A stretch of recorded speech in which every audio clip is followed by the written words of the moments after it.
In this tutorial, I want to quickly get you started in LMMS, so let's jump in. Now, once you have LMMS open, you'll see an interface that looks something like this. Let's just make sure that we can generate a sound first. So by default, you'll see the song editor here. If you can't see that, you can toggle it on and off by clicking on this icon here. In fact, this entire row of icons here toggle these different windows on your interface on and off. So let's just close down everything so we only have the song editor to start with.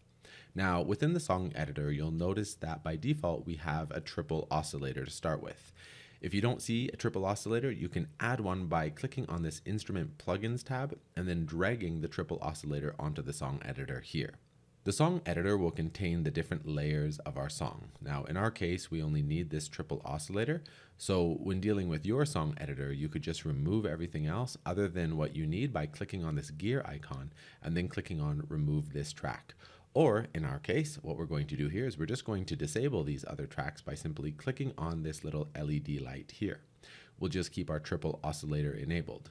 Another way to do this is by just soloing what you want to play at any given time. If you click on this button here, it will play only that layer. Now let's just make sure that we can generate a sound by double clicking on the canvas here, which will bring up this piano roll. Now keep in mind you don't need a MIDI controller to use LMMS. You can just sketch out your songs by double clicking beside the key where you want to draw a note. Now once a note is added, it can be moved, extended, or removed by just right clicking on it. You can also control note velocity here, which will impact that individual note's volume.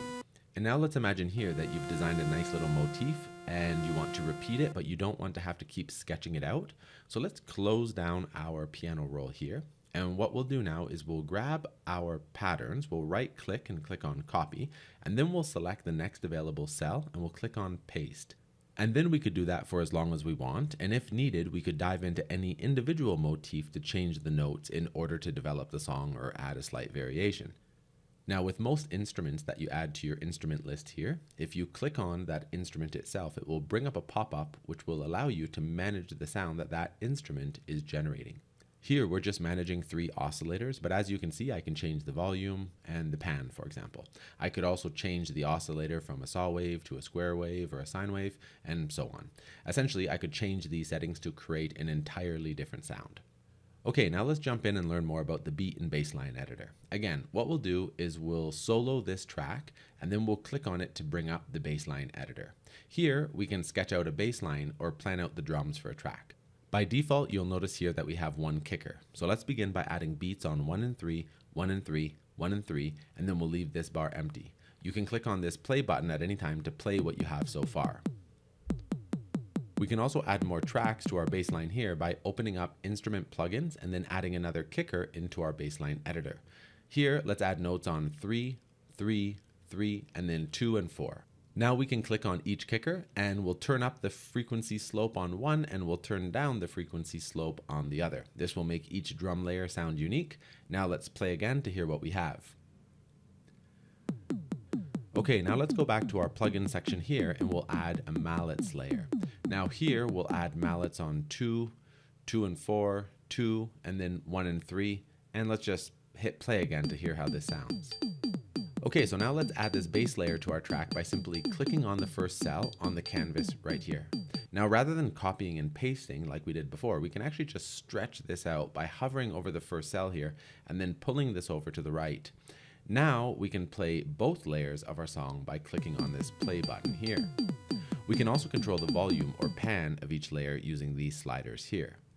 Okay, so now let's add a VST. Now VSTs are virtual studio technology and they generally come in the form of playable instruments or effects.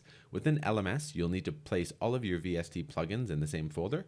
So in order to tell LMS where that folder is, you need to click on Edit and then Settings, and then you need to click on this folder icon here. Now from here, you can select the folder where you're going to be storing all of your VST plugins. Now keep in mind that out of the box, LMMS can only play VST2 files that end in the extension DLL. LMMS cannot play VST files that end with the extension .vst3. However, there is a free workaround to this, and I'll link to that workaround below in case you want to use VST3 plugins within LMMS. Okay, so let's add our VST into LMMS. Now, in order to add a VST, we need to first go here to Instrument Plugins, and then add this plugin called Vestige. Now with Vestige selected, we'll need to click on this little green folder here, and then we'll select the VST that we want to play. Now at NeoMoon, we've developed a testing VST just for the sole purpose of ensuring that VSTs work within whatever DAW you're using. So that's what we're going to use here. And you can download this testing plugin for free over on our website. I'm going to provide a link to that below. But again, you can just use whatever VST you want.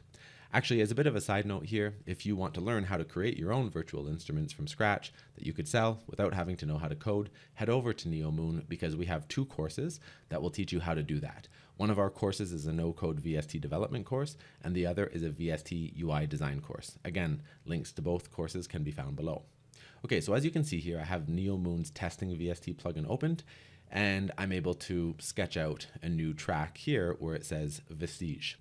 Again, the process is actually the same here. The sound generated will just be different based on the virtual instrument that you're using.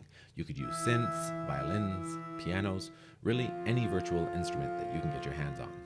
Okay, so now let's imagine that we want to start coloring this track a bit more. For example, we might want to add reverb, chorus, saturation, or compression to our tracks. Now, you could easily do this by using your effects mixer here, which you can toggle on and off by using this icon, which you see right here. With this turned on, you'll see your master channel here. This is where all of your sounds are currently being routed. Now, you could add new effects channels and then route different layers to your mix to those channels and then treat each channel differently. But because this is a getting started tutorial, we're not going to get that advanced right now. And instead, we're just going to focus on our master channel here. So let's imagine now that we want to add reverb to our mix. To do this, all we need to do is select our master channel and then click on Add Effect. Now you can look through all the effects here, or you can search for what you want here. Now I'm just going to search for reverb, and then I'll select Reverb SC. Then you'll see that my effects channel got turned on, and you'll also see that I can toggle it on and off by clicking on this LED here. Or if I have many different effects in my channel, for example, if I added delay, I could turn each effect on or off individually by clicking on these individual LEDs here. And you can always drill deeper into each effect settings simply by clicking on this control button here. Lastly, I want to talk about connecting your external MIDI controllers to LMMS. Now, in order to do this, click on Edit, then Settings, then click on this MIDI settings icon here. Now, it's really important, obviously, to ensure that your MIDI controller is plugged into your computer before you do this, but once that's done, you should see your MIDI controller in this drop-down list here. Now, with your external hardware selected, click on OK. At this point, you'll have to restart LMMS. Now, if you need to restart and you need to save your project at this point, you simply click on File and then Save As, and you can save your file as an LMMS project, which you can reopen at any time. Now, once LMMS has been closed and then opened again, you can click on this gear icon for the instrument layer that you want to control with your MIDI controller, and you can select MIDI and then Input, and then select your external MIDI controller. Now you'll be able to play that instrument layer live using an external device. So that's the bare bones of LMMS. Obviously, there's a lot more to cover, and I'll do so in upcoming tutorials, but this tutorial was just designed to get you started.